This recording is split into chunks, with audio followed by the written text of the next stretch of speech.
Existe-t-il des moyens d'avoir réponse à toutes les objections? C'est heureusement pas indispensable. Parfois, les gens émettent une objection pour se rassurer, pour réfléchir eux-mêmes. Ils n'attendent pas forcément qu'on y réponde. Parfois aussi, les gens attendent d'être entendus. Ils expriment une préoccupation, ils veulent sentir qu'ils ont été compris et il n'y a pas forcément besoin de répondre. Parfois aussi, vous pouvez laisser quelqu'un d'autre répondre. Ça vous est peut-être arrivé, vous êtes dans une assemblée, une réunion, vous proposez, présentez quelque chose et quelqu'un vraiment vous agresse avec une objection très violente. Vous vous taisez un instant et quelqu'un d'autre va prendre votre défense. Et à ce moment-là, vous n'avez plus qu'à repêcher la personne qui était intervenue en disant qu'elle a soulevé un bon point. Et c'est ce qu'on appelle le triangle de Karpman. Karpman, c'est ce psychologue, un des tenants de l'école de l'analyse transactionnelle dans les années 60, qui avait identifié le fait qu'il y a beaucoup de situations qui s'analysent avec un persécuteur, une victime et quelqu'un qui intervient comme sauveur.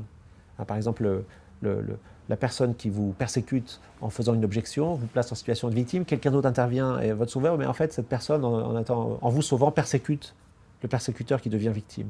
Et vous-même, vous étiez victime, vous devenez sauveur en expliquant à la personne qui a fait l'objection qu'elle a soulevé un point intéressant et tout le monde est content. Alors, au-delà de ça, face à une objection, il y a effectivement quelques principes qu'il faut connaître. Face à toute objection, la première chose à faire, c'est le contraire de ce qu'on ferait naturellement. On a envie de contrer une objection, on a envie d'attaquer, on a envie de défendre son opinion, on a envie d'attaquer l'opinion qui est émise. Mais quelque chose qui a été largement démontré par tous les psychologues qui sont pensés sur ces questions d'évolution d'opinion, c'est que, paradoxalement, plus on attaque une opinion, plus on la renforce.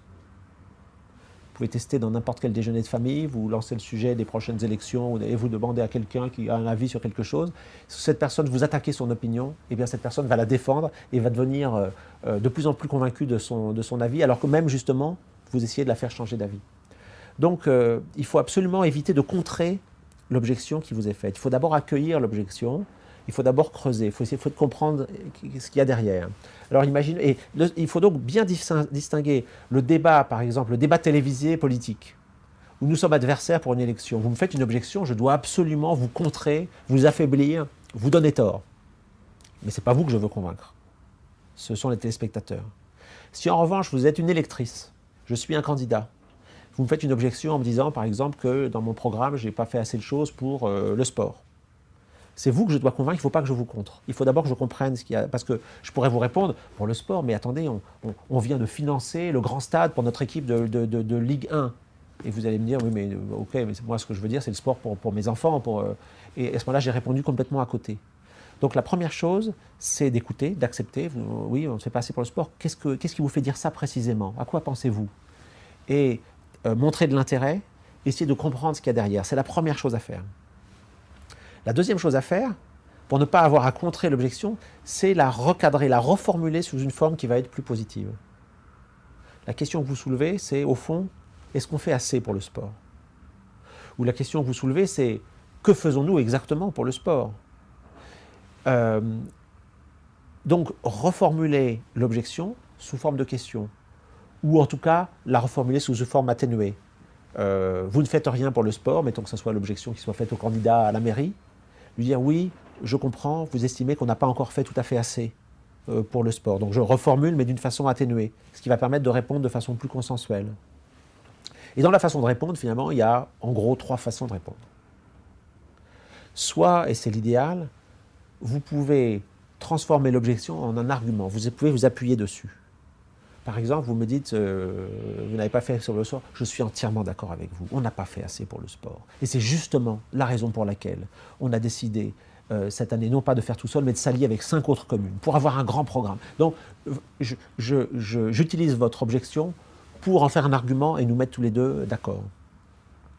La deuxième façon de faire, c'est quand on est coincé, parce qu'objectivement, l'objection est juste, on est indéfendable sur un point donné, il faut élargir. Il faut faire ce qu'on appelle un zoom arrière. Alors, si je suis candidat à la mairie, je vais vous dire, écoutez, la question que vous soulevez est très intéressante, la question du sport. Regardons sur l'ensemble des départements français, sur les 20 dernières années, l'évolution des dépenses. Et voyons comment nous nous situons par rapport aux autres.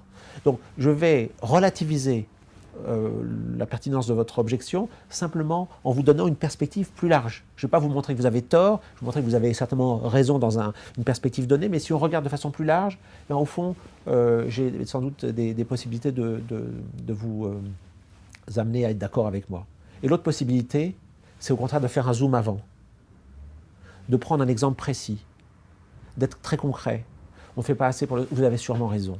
Mais vous savez, vendredi dernier, j'étais sur le petit terrain de basket derrière, où il y avait une dizaine de familles, dans des milieux les plus défavorisés, qui pour la première fois ont pu participer à un match de basket organisé dans les règles de l'art. Ces gens-là sont venus me voir à la fin, voilà ce qu'ils m'ont dit. Et donc là, je réponds de façon très ciblée à l'objection, non pas à l'objection dans son ensemble, parce que peut-être je n'ai pas les arguments pour le faire, mais je vais au moins avoir un élément précis, concret, focalisé. Le but, ce n'est pas de montrer à la personne qui objecte qu'elle a tort. Le but, c'est de l'amener à mieux prendre en compte ce que vous lui présentez. Et pour ça, la meilleure façon de faire que les gens soient d'accord avec vous, c'est d'être d'accord avec eux.